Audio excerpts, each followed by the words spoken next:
The Flying Geese Model is a theory of regional economic development that describes how industrialization progresses through a hierarchical pattern among Asian economies. First proposed by Japanese economist Kaname Akamatsu in the 1930s, the model suggests that economic development spreads from a led country to less developed neighbors, following a pattern similar to migrating geese in formation. According to this model, Japan served as the lead economy, industrializing first and pioneering sectors such as electronics and automobiles. The four Asian tigers, South Korea, Taiwan, Hong Kong, and Singapore, followed Japan's path, rapidly industrializing in the 1970s and 1980s. ASEAN countries like Malaysia, Thailand, and Indonesia adopted export-driven growth strategies, benefiting from investments and technology transfer from more developed Asian economies. China and Vietnam later emerged as key players in manufacturing and trade, further integrating into regional production networks. Several factors contribute to the increasing integration of the Asian region. Economic, political, and social developments have encouraged stronger regional cooperation, while, still maintaining connections with global markets. The emergence of India and China as major economic powers in Asia has really strengthened regional trade routes. Heavy trade between ASEAN nations, Japan, South Korea, and other Asian countries has made their economies, increasingly interconnected, as Kimura noted in 2014. Organizations like ASEAN APEC, which is Asia-Pacific Economic Cooperation, and the Regional Comprehensive Economic Partnership or RCEP, have played significant roles in fostering regional economic collaboration. So, these institutions facilitate negotiations on trade, security, and infrastructure development, according to Katzenstein and Shiraishi, 2018.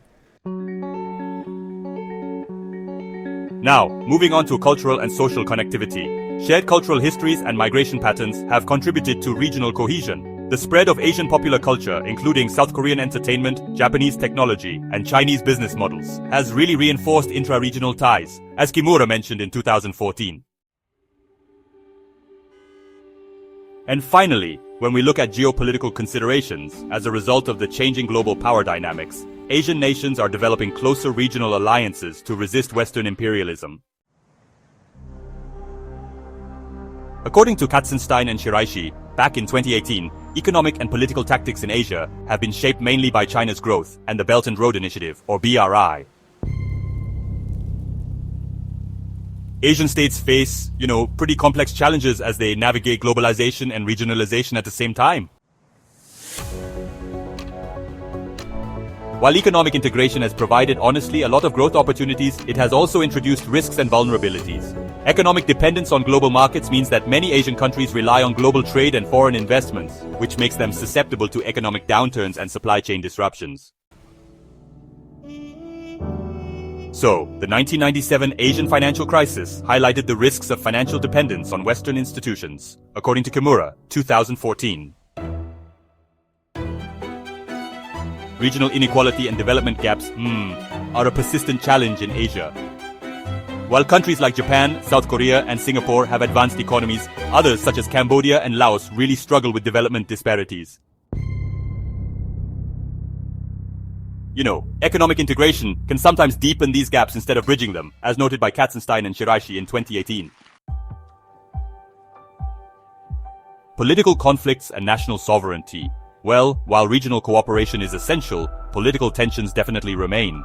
Territorial disputes in the South China Sea and differing political ideologies create barriers to full regional integration, as Kimura pointed out in 2014. Cultural and social challenges are also significant. Globalization has led to cultural homogenization in some areas, raising concerns about the loss of local traditions and identities. At the same time, regionalization encourages cultural blending, which can either strengthen or challenge national identities, according to Katzenstein and Shiraishi in 2018.